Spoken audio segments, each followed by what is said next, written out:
Hello, I'm Carol Hunter, Executive Editor of the Des Moines Register, and we're here with the editorial board today, meeting with Senator Amy Klobuchar, Democrat of Minnesota. She's also a candidate for the Democratic nomination for the presidency. Welcome, Senator. Thank you, Carol. It's great to be here.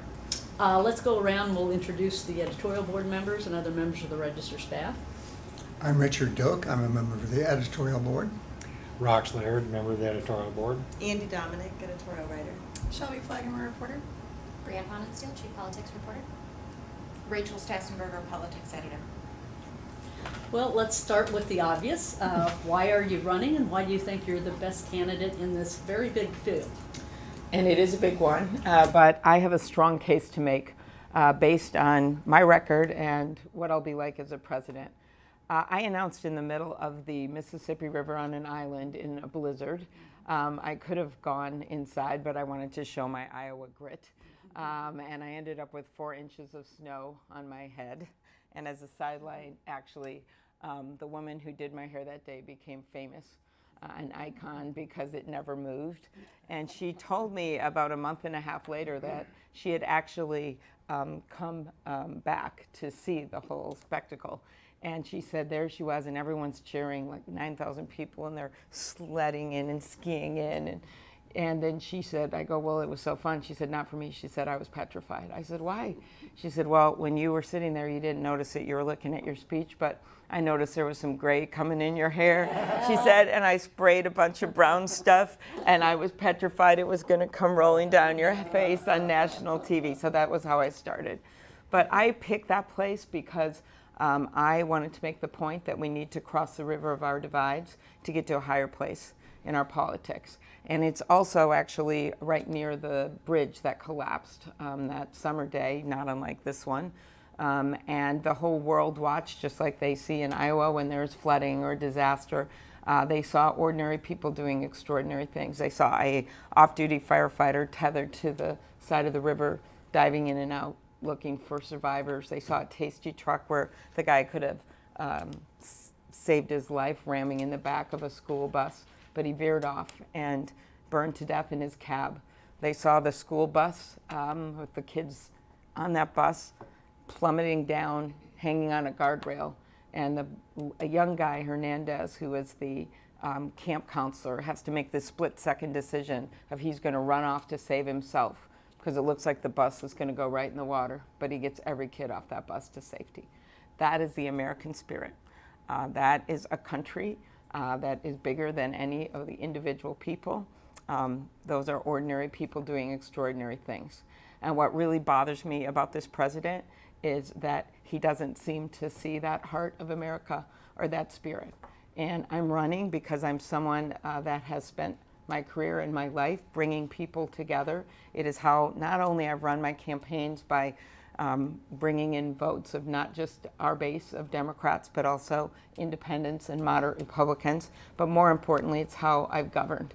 I have been able to pass over 100 bills where I'm the lead Democrat. That's a nice stat to use, but who cares really? But what matters is it shows how I govern and how I bring people together. And I think it is the number one qualification we need right now. I put a 100-day plan out for a reason. That's something that FDR did in one of our worst economic crises. I think we're having a trust crisis right now. I think people are feeling farther and farther apart from each other and farther apart from our government. And to jumpstart that, you've got to have a president that's going to immediately set a new tone and get things done. And so that's why I'm running. Okay.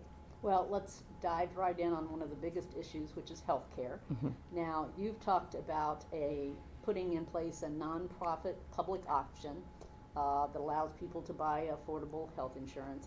And you've said that could be either Medicare or Medicaid. Why the either or? It's an example of I want to do what's the best thing for our country, and I'm on both those bills. One is the Medicare bill is something that Senator Kaine and Senator Bennett put together. The Medicaid one, it's Senator Schatz's bill. And they both would work. One of them is working on the exchanges, the other is on the outside of the exchanges, but they both have the same purpose. And that purpose is to cover more people and to bring the prices down of our premiums. I think the estimate is something like 12 million more people would get covered and be eligible for coverage, and 13 million more people would see their prices go down. And the reason I have that kind of flexibility is because I've been in this place and in that gridlock for a while. And I think you've got to figure out what your numbers are, who your team is, how you're going to get something done. But you have to put out your goal very clearly, and that is to bring down the price of health care. This option would create competition that doesn't involve insurance companies. It's something that Barack Obama wanted to do from the very beginning, but we simply didn't have the votes to get it done. One of the things that concerns me on some of the Senator Sanders' bill, and we've worked together very successfully on some other issues, but on this, what bothers me is on page 8, it specifically says that it would dismantle the entire insurance system we have, which would mean that those 49% of Americans, nearly half of Americans, who get their insurance from the private marketplace, some of whom may want to keep it, they would be kicked off that insurance, that current insurance. And I just don't think that's what people want in this country. I think they want to bring down healthcare costs, and I think the way you do it is by starting here, and you see how it goes, see which one you get done, which one makes the most sense. And the other thing I would do that's been completely neglected is take on pharmaceutical prices. Since I got to the Senate, I was shocked at how pharma runs things. They have 2 lobbyists for every member of Congress. They think they own Washington, and actually they do, but they don't own me. And I have led the bills to the primary bill to allow for negotiation under Medicare, like we have with Medicaid and we have with the VA. I think I have 34 senators on that bill now. I've also led the bill, actually was with Senator McCain and now with Senator Grassley, to allow less expensive drugs to come in from Canada. You could also use other safe countries, because in Minnesota we can see Iowa from our porch, and we can also see Canada from our porch, and we see what those less expensive prices are. Another idea is to stop the pay for delay, where Big Pharma is paying off generics to keep their products off the market. This is just an array of things that we can do if you have someone in the White House who's serious about it, who isn't just doing lip service and putting out ideas and then drawing them back, like all these broken promises. The president went on Fox and he said he would bring pharmaceutical prices down so far that it would make your head spin. Yeah, it's made people's head spin because over 2,000 of them have gone up in double digits. Well, when the Affordable Care Act was debated, there was a public option in that. And you had a whole lot more Democrats in the Senate in those days. You couldn't get it done then. What makes you think it would pass anytime soon? First of all, I think we're going to win back the Senate. When you look at what's going on right now with the bills that are sitting in the graveyard on Mitch McConnell's doorstep, and that is everything from backup paper ballots, which is one of my proposals for the states that don't have them, to the sensible gun legislation like background checks. And I think that the public is sick and tired of this, including in red states where you've seen the numbers on gun safety and other things. Why does this matter? I think that the number one issue that people care about right now are their health care costs. And they don't want to disrupt it to the point where it makes it worse. The old doctor's adage, do no harm. But they want to see change. And they have continually stood in the way of that change, trying to repeal the Affordable Care Act, trying to sabotage it from the White House, not doing anything about pharmaceuticals, blocking our ability to go forward with a vote on my bill. That's what they've been doing. That got blocked by the Republicans in the Finance Committee. So I think the people are going to listen. Affordable Care Act was beginning, not an end. There's more that needs to be done, and I think the public's going to be with us, with or without Mitch McConnell. Do you have any numbers on how much your plan would cost? Well, actually, it would save taxpayers money to negotiate the prices on Medicare. It would save money. And also, all of these things that I've put out there on the pharmaceutical side have been scored to save money, including specifically the bill that Senator Grassley and I have on pay for delay. So I would look at how it would save money. For the public option, I think, again, overall, it's going to be cost effective because it's going to bring down the cost of health care on those exchanges where we have government, of course, there's government subsidies going into those exchanges. So. You've talked about some of the things you've worked on with Senator Grassley. Of course, he has the bill to force drug companies to pay Medicare if they raise drug prices faster than the rate of inflation. We've heard from some critics that they say that there's a provision in the bill that would remove public quality standards for biologics and that would undermine public safety. How do you respond to that? Well, I'll look at that, and you want to have the highest standards and you want to make sure they're in there. I will just take it out in a bigger way. We often heard that about the drugs, less expensive drugs from other countries.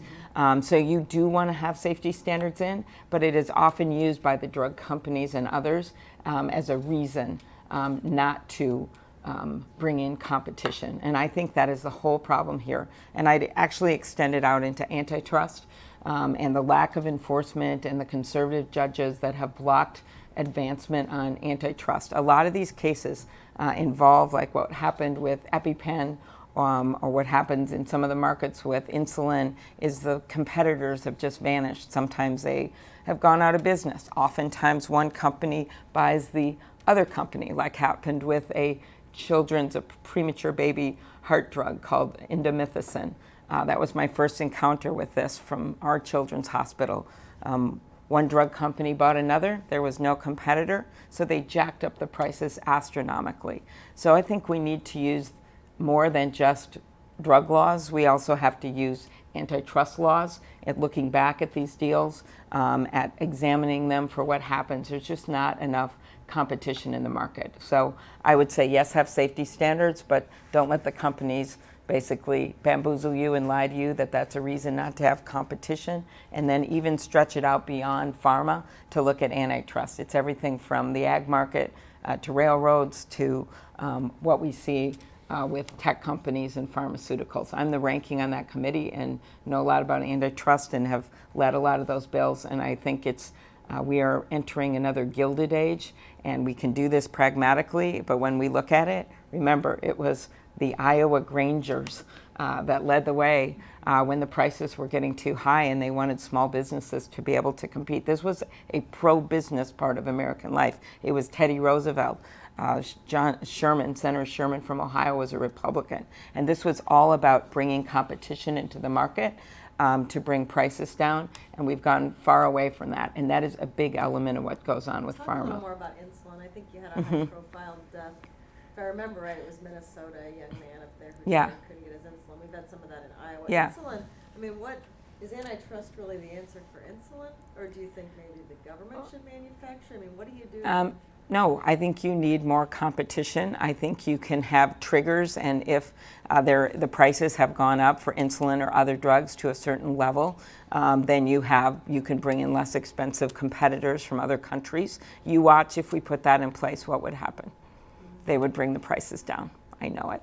So there's that. The Medicare negotiation would make a huge difference for insulin. I talked to one woman that actually saves her injectors, those precious drops, because they're so expensive. And the case you're referring to, I actually brought his mom to the last debate and also to the State of the Union. So she'd be sitting in the gallery looking down at the president who's made so many promises on this. Her son had been on his parents' insurance. He had a good job as a restaurant manager in the suburbs, and he was rationing his insulin. He'd only done it for a few months when he lost that insurance coverage, and he rationed it in the wrong way, and he died. And those kinds of things are not unique. They are going on all over this country. Yeah, we've been writing about that. We've taken a particular interest in insulin prices, and we just wondered if... Yeah. Well, there's other things, and some of the states are attempting to do this now, to put price limits in. There's all kinds of things you can do, but I'm telling you, one of the only bills that went through on drugs was the one that I did with Senator Casey, and then Senator Collins got on it, which was on drug shortages. If you remember, we were having drug shortages, and that was just getting so embarrassing, and the news started looking at it, and they backed down. But we have not gotten through any of these bills. So there's many, many good ideas out here, but it is a raw political move of pharma that they've been stopping the advancement of those bills. So you have to have someone in the White House that's been willing to take them on, which I have done since the moment I got to the Senate. And I think it was a mistake in the Affordable Care Act that we didn't do anything there. But I think there was just only so much of a burden that the president can shoulder in terms of trying to move that. It wasn't really he wanted to do it, but the votes weren't there to do it. Yeah. Iowa's rural counties have suffered population and job losses basically for a century. You've rolled out an entire sort of ag and rural revitalization type of plan, but what do you consider your top priorities for rural revitalization?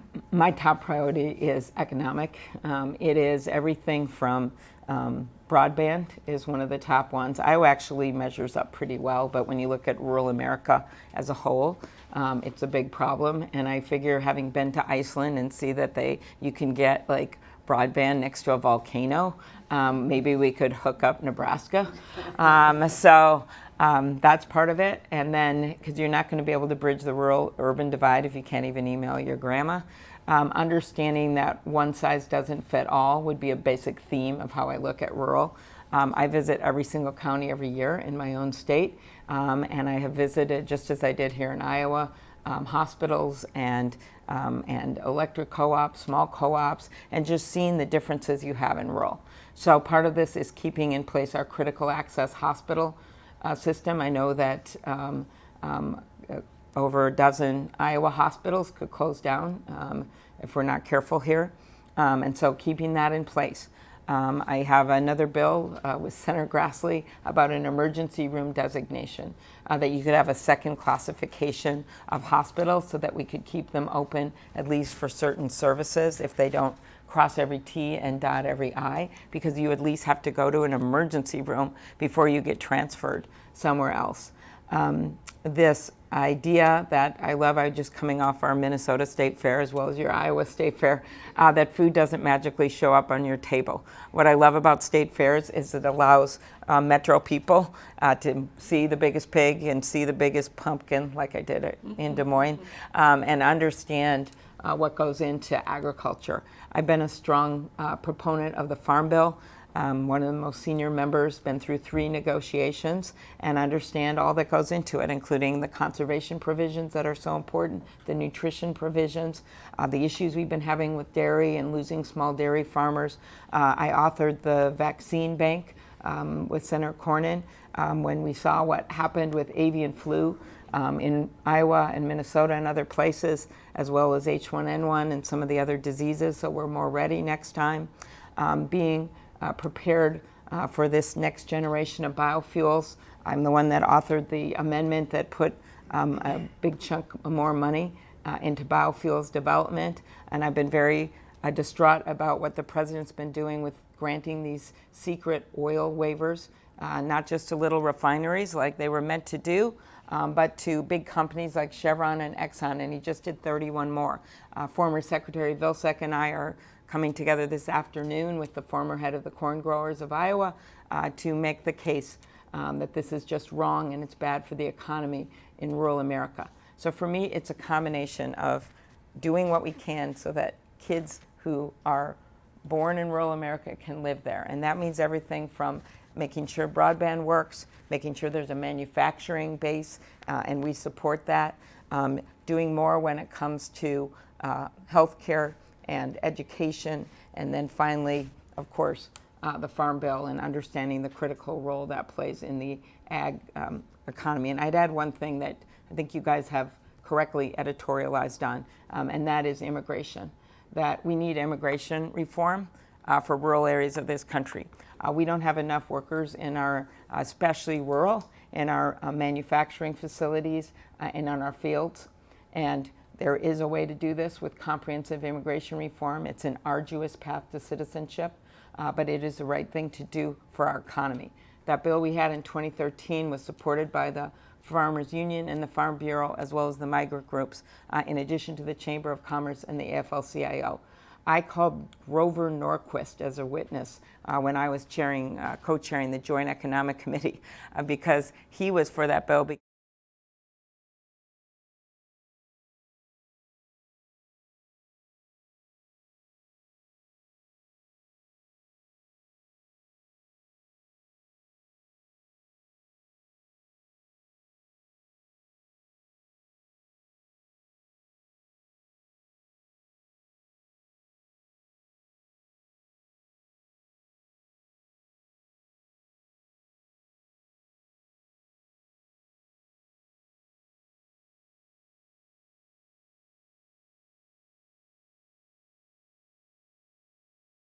other countries.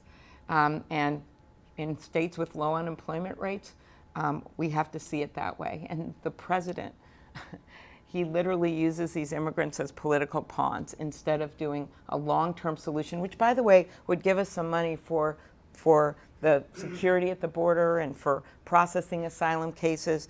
It would help us to deal with the Northern Triangle countries, allow them to seek asylum down there, allow us to work with our allies to help even out their economy there so not as many people come up. There's all the kind of things, but it's not going to work if he's just using it as a wedge issue. And we've got to make the case not just in urban, not just about the border. We have to make the economic case in rural America. And that's what I have done for the last decade, and I'm very much prepared to do when running for president and as the president. You sometimes make the argument that people should vote for you because you're a Midwesterner. Mm-hmm. What is it about the Midwest that makes you especially well qualified? Well, I start with the raw politics of this, and that is that if you didn't notice, the Democrats in 2016 didn't do that well in the Midwest. And there's a variety of reasons for that. And I'm someone that goes to the smallest of towns and the most Republican of areas because I believe that you just have to look people in the eye and be honest with them. And they won't agree with you on everything, but if you listen to them and build trust and then go and do their work, everything melts away. We saw a change in 2018, including in this state, where Abby and Cindy got elected in congressional districts that had been held by Republicans, and that was because they fit the districts. They fit this state. And I hope we're going to see it again with Steve King's district. Totally off topic. But this is, and you look over in Kansas where Laura Kelly won, and you look in the governor, she beat Chris Kobach, or in Wisconsin, where we now have former Governor Scott Walker. It is because in the Midwest, people want common sense, they want solutions, and they want someone who's actually going to govern by bringing people along with them. And all those examples I just used were people like that. And I think if we're going to bring this country together, which has been fraying because of a guy that literally wakes up and tweets to divide people. That's his goal, because that's how he makes news. He doesn't seem to care. He doesn't care if he pisses off the entire country of Denmark, which isn't easy to do, but he appears to have done it. If he frays our relationships with our allies, if he starts using our farmers and workers like poker chips in one of his bankrupt casinos, none of that matters for him because he wants to be in the news. And one of the things I've appreciated with these questions is you've actually asked questions about the issues, because I think we need to do more of that if we're going to be able to make the case to the American people that we need to have an optimistic economic agenda for this country. That is how I have governed. That is what I think we need in a president. And to me, that's heartland economics and a heartland approach to governing. It doesn't mean it's just about the Midwest. It's just a different way of thinking about politics. So when you were talking about redeveloping the Midwest or shoring up rural America, talk about trade and how farmers in Iowa and Minnesota are struggling right now. And this is a major part of it as well. I think we need to look at the fact that 90% of our customers, our potential customers, are outside of our borders. And that doesn't mean that I've been voting for every trade agreement. I voted for some, not for others. It just means that you have to look at it as a situation where you don't want to be importing all these goods. You want the boats to be going the other way and exporting them. And what bothers me about Donald Trump is not that he made a big deal out of taking on China. China's been a bad actor. They have manipulated currency. They've subsidized industries. They have stolen intellectual property. It's how he has done it. I think the way you do it is with your allies, and you stand with your allies. I think you focus on the things that you need to get done to make it a better situation for American workers. And my problem is that he has gone so broad and been so erratic that it's actually made it worse. We now have an $891 billion trade deficit, which is the worst that we've ever had. You think about what I'm talking about with erratic. On August 1st, he announced tariffs on $300 billion more of goods.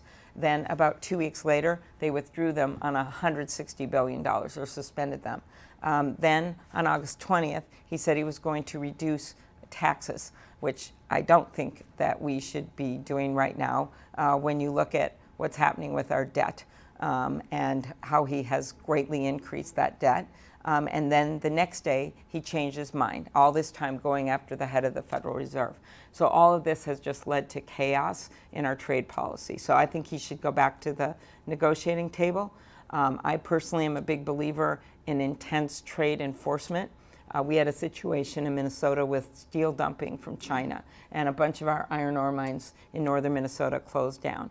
So it was getting so bad, and we worked on legislation, and then we got President Obama's chief of staff, Dennis McDonough, to go up there, meet with the workers, meet with the mine owners.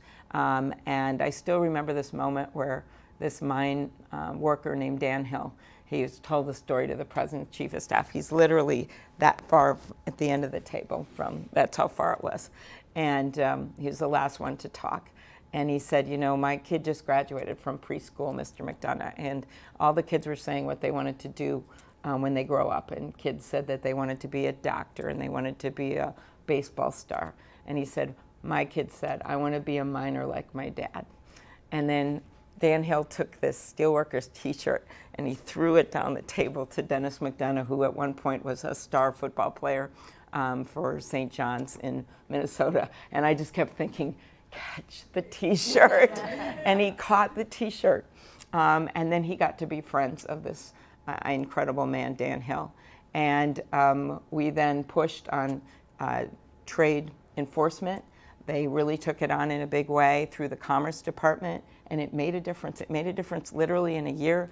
We opened up a bunch of those mines at the end of the Obama administration, continuing on into the Trump administration, because we were enforcing the trade laws like we should, and slapping on tariffs, but we were doing it in response to a very focused thing. And now they've been able to expand some of the mines and keep them open. To me, that's what we should be doing, very focused.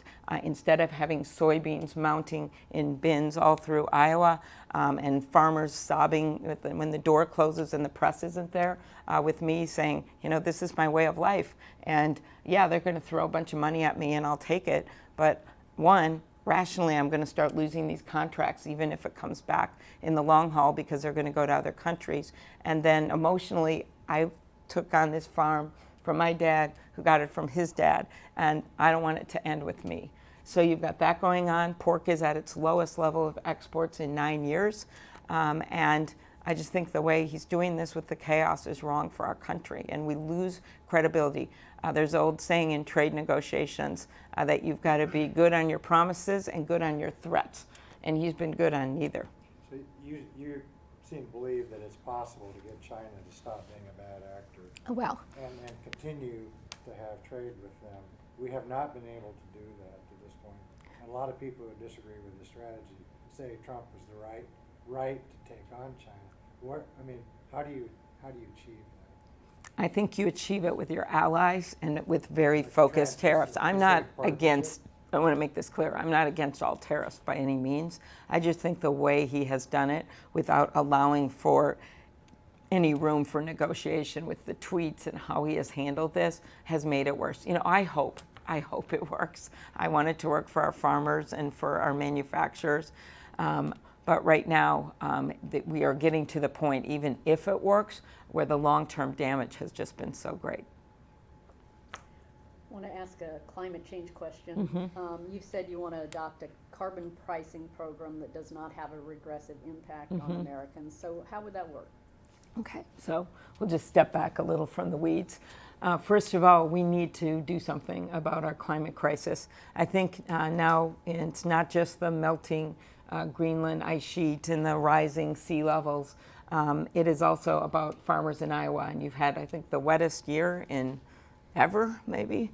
I don't want to get a Pinocchio, but something like that. And then you look at a voice from the heartland heading up the ticket, I think would make a big difference, because we have had trouble getting support on moving on climate change in the middle of the country. And for me, this means, number one, getting back in the International Climate Change Agreement on day one. Nicaragua and Syria weren't in it when the president got us out. They're in it now. It is the clean power rules and the gas mileage standards that a president can do without Congress. These are the ones that the Obama administration had worked out. The car companies were ready to meet them. Many of them wanted them, and then he just backed away, which is just pure folly when you look at the warming of this country and how difficult it's going to be to take back these 4 years that he's lost. The sweeping legislation that I would then do in the first 100 days, yes, I think it would involve some kind of carbon pricing. It's the most direct way of getting at it. I supported cap and trade. I'd support a renewable electricity standard. I think part of this depends on what the Congress looks like and what you can get done. But the carbon pricing has to be done in a way where if you're going to put a price on carbon, which many economists think is the best way to do it, then you got to make sure that the changes that take place in the economy because of that, the people that will have to transition to jobs, that you start investing in those areas where the workers will have to transition to new jobs. And it might not have to be green energy jobs. Actually, we're going to have a lot of those down the pike, including in Iowa, that's third in the country for wind, which will have a lot to gain, I think, from this. But there wouldn't have to be green energy jobs. You could put incentives for other manufacturing in those areas where you're already seeing some of these coal plants and other things close down. So that's how I look at it.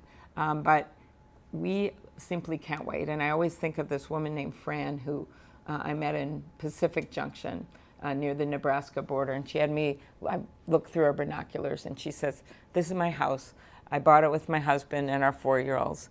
And this house was so sturdy that it had been there for nearly 100 years. There's still horsehair in the plaster." And she said, "This is where I was going to retire." And she said, "I love the kitchen. I love the way the light comes in the kitchen." So I looked through the binoculars and I said, "Well, where is the kitchen?" She said, "Well, half the house is underwater." And then I said to her, "Well, where's the river?" Because there's this road and the water's raging by. I said, "Is it there or there?" And she said, "No, those are two roads. Those aren't the river. The river's 2.5 miles away. And it's never come this close to this neighborhood before." That's climate change. And we have to make the economic case that with homeowners insurance up 50% nationwide, with levees breaking and infrastructure not being able to handle it, that it's an infrastructure issue, but we also have to do something when it comes to greenhouse gases. And I am ready to make that case in a very Midwestern way, whether it's about snowmobiling or hunting or fishing. It's not just about rising ocean levels, as big a threat that those are to the world.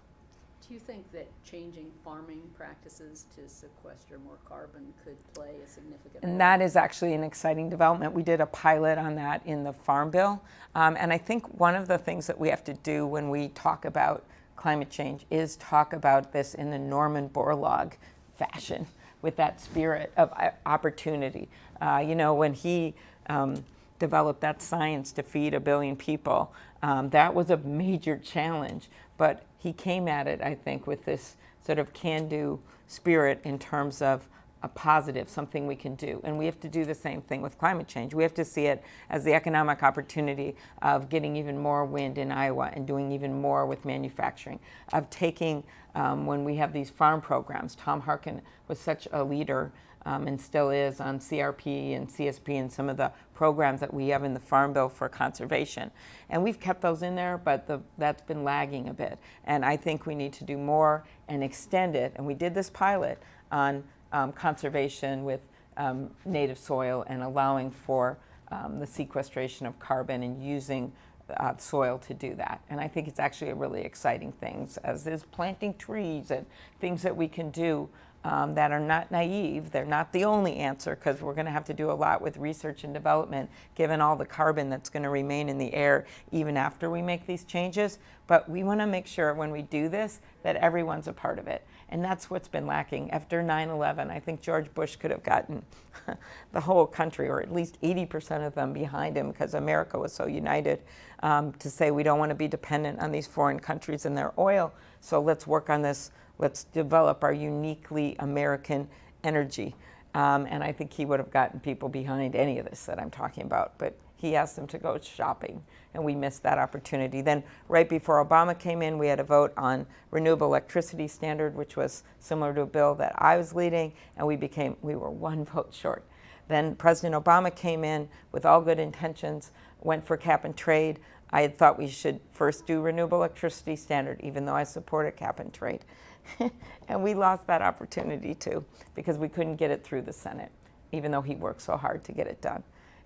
We did pass things on energy efficiency and have done these pilots, but this is the moment, and it's really the last moment where we have to act.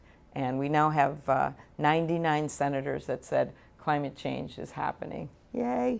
But that's just the little tiny baby step. Now we have to do something about it. You were just talking about with the Obama administration, the order in which you would take some of these climate-related bills. How much of politics do you think is that political strategy and gamesmanship to figure out the right order of those priorities and what you can get passed? Yeah. As president, how much of that would be sort of how you operate? Yeah, I think that's a really good question because there are a lot of people with some great plans out there. We know that all the candidates have ideas, and some of them very similar, actually. I've been very out there, as you know, on mental health, especially helpful in Iowa with your 64 mental health beds and the work that needs to be done and long-term care. Everyone has plans, but I think we need someone in the White House that can actually have a strategy to get them done and has deadlines and ways to do it. And that's why whenever I have approached these issues, I show how I'm going to pay for them. With the long-term care, it's actually an innovative idea for a tax on trust funds over $500,000 that people set up for their kids. It's a real good deal they get, not a good deal for everyone else. And how I'm going to pay for them and exactly strategically how we can get them done politically. One of the reasons I led with infrastructure, which included green infrastructure, is that I know there's bipartisan support for that. And I know there's a deal to be made. It's just that the president said that on election night and then blew up any possibility of a deal by not doing it when he did the tax bill, honestly. And so how I would do this infrastructure, just to give you an idea of how I would think, is $1 trillion plan. It's got to most likely would come at the end of the year with tax changes, but it would be done with infrastructure. Roll back part of those tax cuts, 4 points on the corporate rate, which went all the way down to 21%, would give you $400 billion. Changing the international rate back to where it was would give you $150 billion. Now here comes the knowledge of where people are. The Blunt-Warner Infrastructure Financing Authority, where you put some federal money in, like $25 billion, estimated to get back $250 billion in state matching funds and other things. That gives you $250 to $300 billion. And then the Buy America bonds, which have always been bipartisan, that's a Ron Wyden Hoeven bill. That would give you the other part. And obviously, when I'm on the debate stage, I'm not name dropping all these senators all the time. But in truth, once you have more than 30 seconds to answer these questions, if you really want to get this stuff done, you have to know.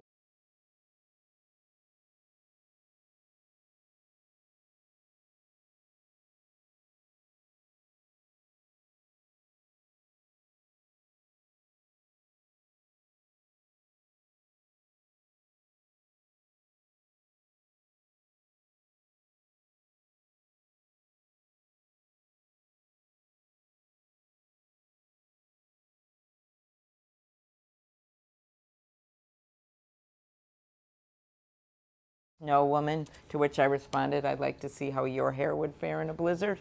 Climate change has got to be the priority because I think these other two things have to be done and would be more easily done with Republicans. And then, of course, healthcare costs and pharmaceuticals and the things we have to do there. So that's how I approach it in terms of the top priorities, and then the over 100 things that you can do without Congress to do in the first 100 days. And Rachel maybe remembers when I was the Hennepin County attorney, and I had 100-day plans every year. So this isn't some gimmick for this campaign. It's something that I've actually used as an operating standard. I actually wanted to roll the clock back a little and ask you about your time as Hennepin County attorney. When there was an officer-involved shooting, you routinely took cases to a grand jury to decide whether the shooting was justified or criminal charges were warranted. Now, that's a common practice among prosecutors, but it rarely leads to criminal prosecutions of officers. Some critics today say maybe that's an easy way out, that prosecutors should be more aggressive about possible police misconduct. Kind of looking back with hindsight, would you change your approach in any way? Yes. When I had that practice in place, it was actually the practice throughout our state. There wasn't a county attorney that didn't do that. And the idea was you bring it to a grand jury because then the community will make decisions. And I don't think that's the best way to do it in all cases. You still might use it for some. I don't, because I think that the elected prosecutor represents the people, has to be responsible for those decisions. I supported the prosecution of the officer who killed Philando Castile. That was a very sad case handled out of Ramsey County in our state. And there was also a prosecution recently in which there was a conviction of a police officer out of my former county, Hennepin County. And I'm not sure I think those cases were made, the decision was made, at least in one of them, by the prosecutor themselves. So that's one change. But to step back of my 8 years as county attorney, I am actually really proud of the work that we did. I am. Our staff, and it's the biggest prosecutor's office in Minnesota, had really tough jobs to do. And when I first came in, we were inundated with concerns about cases that hadn't been prosecuted, where there hadn't been justice in some of our poorest neighborhoods. And the African American community came to me on a number of cases, but specifically one involving a little boy named Byron Phillips who was gunned down on his porch, just sitting there on his porch.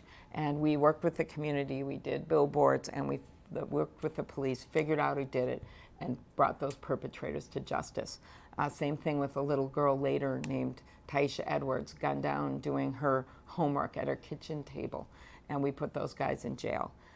So that was a big part of our job, going after people that were committing violent crimes that needed to be taken off the streets. But another part that I'm proud of that we did is we greatly extended our work into white collar. We put a judge in jail for ripping off a woman with severe disabilities.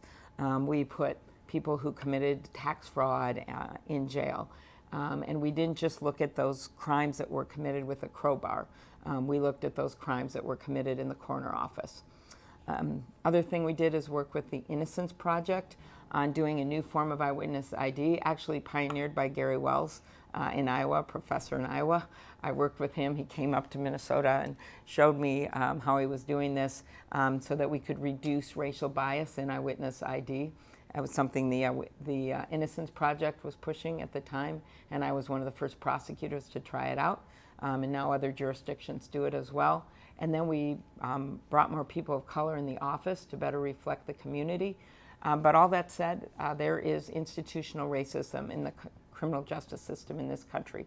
It's one of the reasons I've been so devoted to making sure that we fund public defenders well and make sure that there's an even playing field in the justice system. It's one of the reasons I've advocated so strongly for sentencing reform at the federal level, and now we need to take it to the local and the state levels. It's one of the reasons I think that when people get out of prison, that felons should be able to vote. You want people, once they're done with their incarceration, to be able to go back to be a functioning member of our society. If I didn't think this, I don't know how I could face myself, because my dad had 3 DWIs by the year I got married. And the first 2 was at a time in the 70s when everyone sort of blew them off. But by the time he got a 3rd one, he was facing jail or treatment. And he chose treatment, and it changed his life. In his words, he was pursued by grace. And I believe everyone should have that same right. He went on to keep writing for the newspaper. He went on to retire. He's 91 now in assisted living. His AA group still visits him there. And in his words, it's hard to get a drink in the assisted living anyway. But with that as my story, I don't know how I could say that people that got in trouble, who served their time or have something wrong happen with addiction or mental health, that they can't have a second chance. which is going to be a lot of the philosophy that I'll bring when I'm president. And I also think it's helped me to understand the gray in everything. I think when people go too extreme in our politics, I think then they fail to find that common ground in the middle. And when you grow up not being able to just evaluate things, well, you're good or bad. If you looked at it that way, then I couldn't love my dad. I tend to be someone that looks for the good in people, even though I know there's things that I don't agree with them on. So you've mentioned the debt a couple of times. Yes, that was like a little feeler to see Right, if you'd you're seize on it. interested. Well, you know, my experience and everybody's experience here is every time we would have Republican candidates in for the last couple of decades, it was to say that the national debt and the federal deficit were going to destroy this country and it's going to be the end of the world as we know it. We're not hearing that from the Republican Party these days. Now I'm hearing it from your party. So what do we do about it? Mm-hmm. Well, I think you're not hearing it from the Republican Party because they have severely contributed in just 2 years to a much higher rate of debt. And I think it's one of the reasons when you look at these economic indicators, why the yield curve changed, why we have concern going forward in addition to the trade wars for our country, in addition to the president undermining the independent head of the Federal Reserve, which I would never do. So the way I look at this, maybe the words of my friend Angus King, the independent from Maine, would be the best way to say this. It took us decades to walk into this woods, a very Maine reference, and it will take us decades to walk out. So you certainly, after they have added all this debt because of this tax bill that I strongly opposed, you're not going to then put this on the backs of the middle class. So I would suggest a number of things that I think could get us $1 trillion.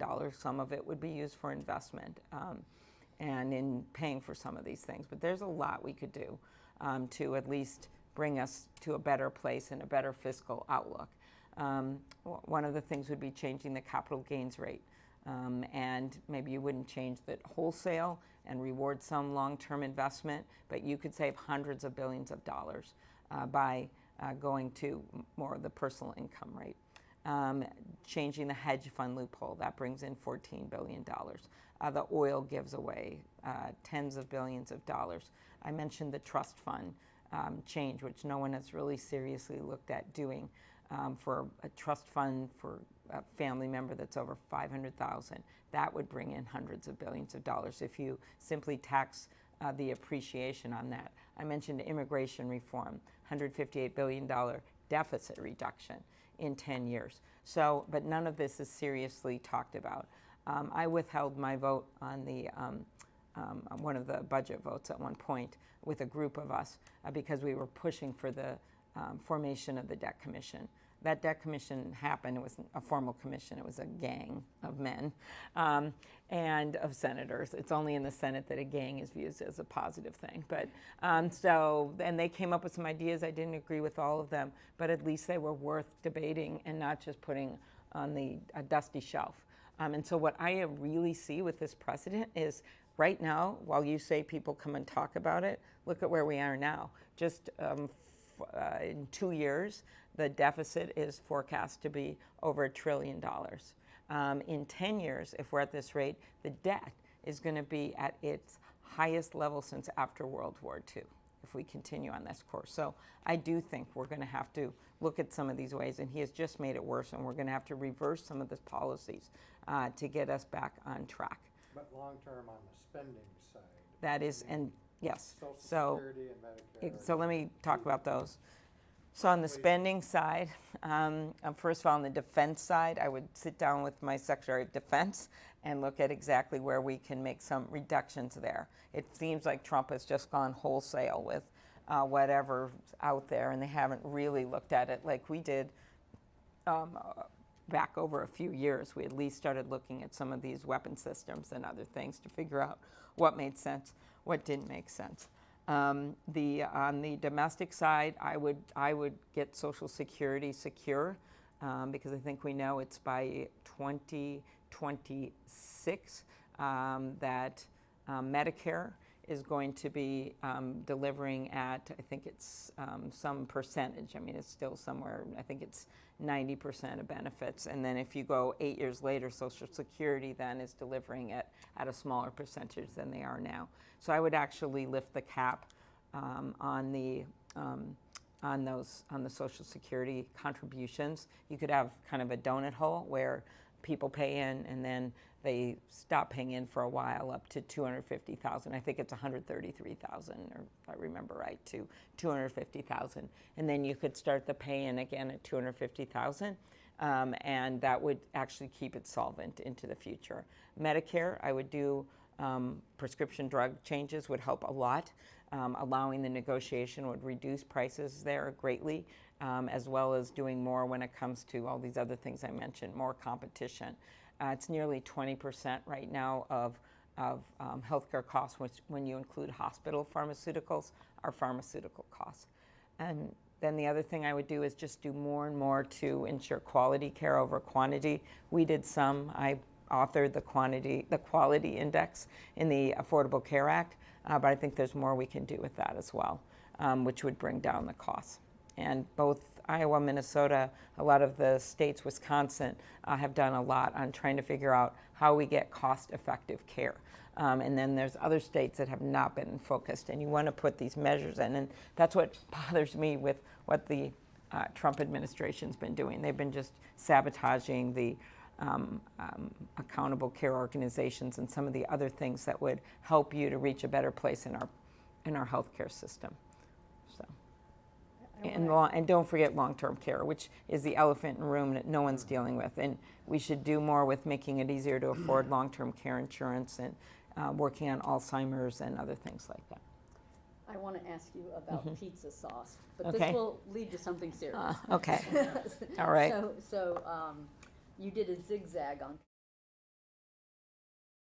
So when Michelle Obama started to try to make school lunches healthier, it was ruled that pizza sauce, she wanted to say pizza sauce was not a vegetable, and you embraced that. But then a little later you questioned it, and some said it was under pressure from a frozen food manufacturer in your state. But then later you said, oh no, that was a mistake to backtrack.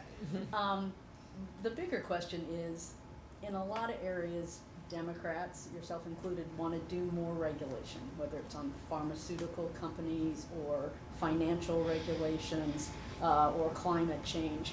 How do you combat Republicans and Donald Trump saying, well, you just want a nanny state? Okay.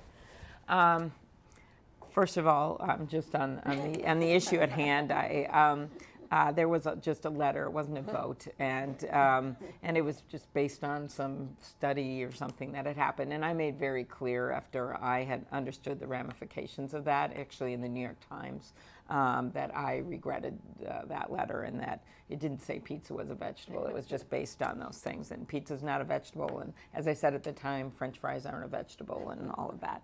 And I'm a big believer in child nutrition, which gets to the bigger question here that you have asked.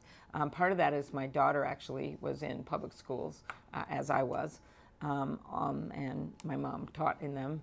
And I saw, not really through my experience, but my daughter's experience. She went to a number of schools that were over 50% free and reduced lunch, and for a number of years was in a school that was nearly 90% free and reduced lunch. And I saw how much those lunches and breakfasts meant to those kids because they didn't have money in their family. Some of them were actually, by 6th grade, getting food out of the vending machines for their dinner. And so those mattered. And that's why I've actually have a good record of supporting the school lunch program and nutritious lunch, and actually expanding it to preschool and making sure that some of those requirements are expanded. I think when you look at it from that perspective of seeing kids where, through no fault of their own, they've got to get good lunches.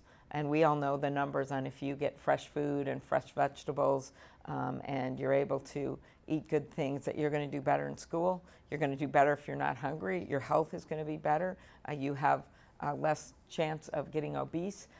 And those are all really important things for our country when we have a situation where the military is having more trouble getting people signed up because of obesity. So we have to look at this as a national security issue, a poverty issue. I have a plan out there to actually decrease child poverty in half by the first decade, and it's based on an Academy of Science report, and then eliminate it in our generation, and we can do that.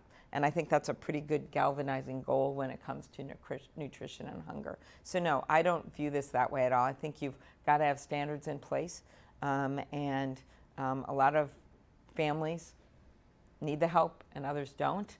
And if you need the help, you should have standards in place. And I think we want to, when kids are in public schools, we want to expose them to good food. And aside from that, just some of the consumer issues that I've dealt with, people are greedy. People are going to do bad things to people, whether it's dressers that fall on a little boy named Teddy, that we had to have the biggest. I led the effort to get the Consumer Product Safety Commission to do the biggest recall ever in furniture. We got that done because it was so dangerous what was going on.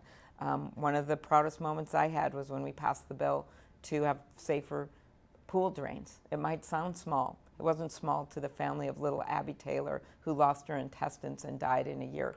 And the kids were dying at a remarkable rate or getting maimed, a couple, I don't know if it was like 5, 6 a year from this.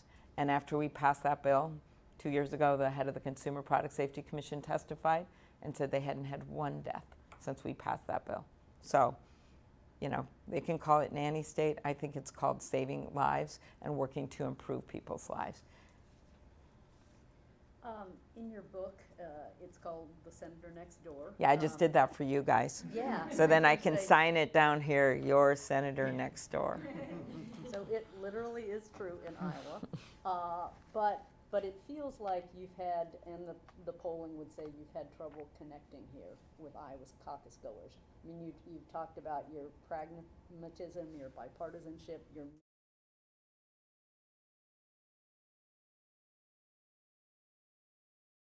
And we actually are, I think I'm 6 or something like that, when you look at the average. And in this huge field of 24, I'll take that number. I think I'm ahead of 18 people, so I'll start with that. I won't take that number maybe in the end, but I'll take that number now. And a lot of this, as you know, is when you have a big field and it's this early and you come from a mid-sized state. Look at Bill Clinton, Jimmy Carter. They were in the single digits in the summer. And it takes time to build support and to build an operation. And when you have this many people in the field, it takes time. So that's my sort of boring political answer. But my real answer is that I'm making the debates. It's like making the playoffs. I made them for both debates. I'm going to have time to make this case, this practical case, because I believe when you look at who is the candidate when it comes to Iowa that has been a senior member of the Agriculture Committee, negotiated these farm bills, has a strong understanding of these issues for rural America, whether it is health care or whether it is oil waivers, has a record of leading on these issues for rural America. It's not just that you are smart and understand them, it is what have you done with the power that you've had? What have you done when you got to those moments in time? And through thick or thin, and you get grief sometimes, especially on our side of the aisle when it comes to some of these farming issues, I have stood up for rural America. So that's what I want the Iowa voters to know, and I think the more they get to know me, you're going to see our numbers keep going up, and that's how you win. any final questions from the room? Can I, unless somebody wants to add something, I have one more. Okay. Judges. Uh-huh. So you've watched this issue very closely in the state. Republicans have said, we're going to put in federal judges and Supreme Court justices who are going to do things that we agree with. And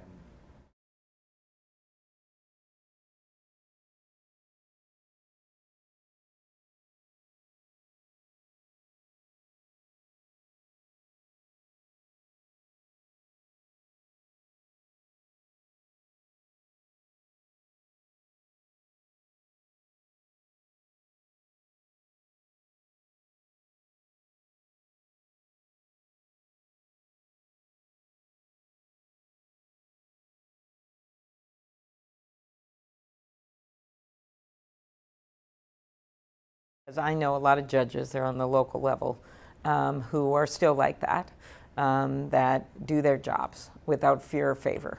That's how I view my job as a prosecutor, and that's what I think that judges should do. They've got to follow the law. I think what's happened is that the Trump administration has put in a number of people, especially in the Supreme Court, that didn't have that view. And they picked them specifically because they'd met their litmus test when it came to things like executive power with Justice Kavanaugh, then Judge Kavanaugh, when he was before our committee. And I think people well remember the questions I asked of him and his response and his apology, and what I considered some grace under pressure on my part. But what they probably don't remember is that I asked him a series of questions, as I did of now Attorney General Barr, about executive power. Because I think when you have a president that's flagrantly flaunting the laws and going after everything from the First Amendment to making claims over overseas, that talking about how he wants to have everyone over to his hotel, and to me it seems like I made the joke the other day, what's the difference between Greenland and Donald Trump? Greenland is not for sale. But crossing that line all the time when it comes to his financial affairs, I just think you need judges that are going to obey the law. And that's what so concerns me about Gorsuch and Kavanaugh, that he put them on the Supreme Court. But for me, I'm going to hit the ground running. I came out of a legal background, and I think it's really important to put people in that obey the law and understand the law and will support the Constitution, and you can look at their records to do that. I think two things different. One is that I'm going to start immediately when I get in there on the first day, recommending judges to the Senate. I don't think we can wait. I think you're going to see retirements of people that have been waiting to retire, and you're going to see a number of those. And then I think the second thing is, no, I'm not putting a list out there or anything like that, but I think that we will have very good judges when I'm president, and people that we will be proud of for the judiciary. Because when Justice Kavanaugh, when that moment happened at that hearing, to me it was not just about the horror of this Christine Blasey Ford being called credible by my colleagues, and then the next 2 hours later they're basically going on a partisan rant. It wasn't just about that. It was about how you bring down the entire judiciary when you talk like that. I think about members of the Iowa Supreme Court that we have had come testify about cameras in the courtroom, something that I'm a big believer in, and other things, especially when it comes to appeals hearings. And there are a lot of judges out there that do their jobs. I remember that it was Iowa Supreme Court was one of the first states that had gay marriage because of a court ruling. And who knows what the personal beliefs were of some of those judges, but they did the right thing under the law, and then that allowed us, by the way, in Minnesota to say, hey, they have gay marriage in Iowa and it's fine, when we had it on the ballot. So to me, coming from a legal background and having been a prosecutor and seeing how important it is to have fair judges that just are doing their job, this is going to be a very, very big priority for me. Because when I talked about those first 100 days, it's not just bringing integrity back in the White House and stopping the mean tweets and reaching out to people and our allies and going to see Europe and Canada. It's not just that. It's also bringing that integrity back in how we talk about the justice system and how we talk about judges and the kind of people that we appoint. If you want to take a final minute and sum up. Okay, all right. Well, I know there are a lot of plans out there and a lot of promises. We talked about that. But I want the people to know of Iowa and the country that I am someone that will govern with integrity. We have a president right now where every time he goes on TV, a bunch of people want to turn the volume down because they don't want their kids or their grandkids to hear what he's saying. That wasn't true of past presidents. Even if you didn't vote for that president, if it was Democrat, Republican, no matter where you are on the spectrum of politics, you always felt it was important either to pay respect or because you wanted to know what was going on and you thought it was important to listen to the president as an American. That's faded away with what this guy does at rallies. And My promise is that I will govern with integrity, that you won't have to turn the sound down, and that I will be a president people can be proud of. Thank Okay. you, Senator, for being All right, here. thank you. This was great. Thank you. Thank you. Okay, good. Anything more? Okay.